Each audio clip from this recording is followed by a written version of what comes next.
One of the top theological questions being asked is, where did God come from? If you believe that God created the universe, then logically you have to ask the question, who created God? And then you have to ask, who created the God that created the God that created the God that created the Quran?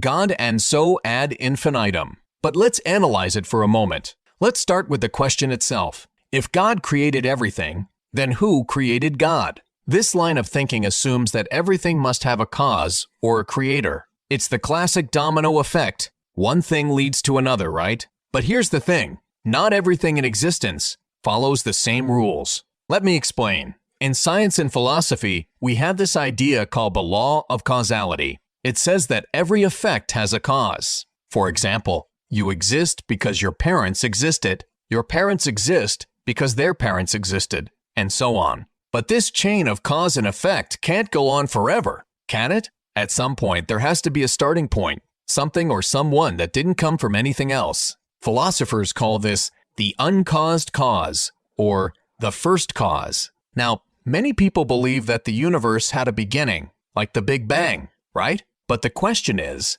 what caused the Big Bang? What caused that cause? The Big Bang theory reveals that the universe came from a state of dense, hot matter, but it tells nothing about how the matter got there, or whether anything else existed before the Big Bang. If we keep going back, we eventually reach something that just is, something that didn't have a beginning. And for many religious traditions, that something is God. So, the idea is that God exists outside of time, space, and matter, the very things that need causes. If God exists outside of time, he wouldn't need a beginning. If he's outside of space and matter, he wouldn't be made of anything that could be created. In simpler terms, God isn't like us or the universe. He's not part of the same system of cause and effect. He's the ultimate starting point, the uncaused creator. Now, I know what you might be thinking. Okay, but isn't that just dodging the question? Like, how can something just exist without being created? Well, let's flip the question for a second.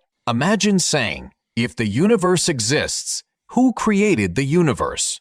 Some people argue that the universe itself is eternal. It didn't need to be created. But does that really solve the problem? Whether it's the universe or God, we're still left with something that just is. Here's where it gets interesting. Science tries to explain the origins of the universe, but it hasn't yet explained why there's something rather than nothing. Religion, on the other hand, explains this by pointing to God as the eternal foundation of everything. So it really comes down to the question, do you believe the universe has always existed, or do you believe in an eternal creator? Either way, we're talking about something beyond human comprehension. At the end of the day, this question is one of those mysteries that might never have a definitive answer. And you know what? That's okay. Sometimes, the beauty of a question isn't in finding the answer, it's in the journey of exploring it. Whether you're religious, spiritual, agnostic, or just curious, asking questions like this helps us expand our minds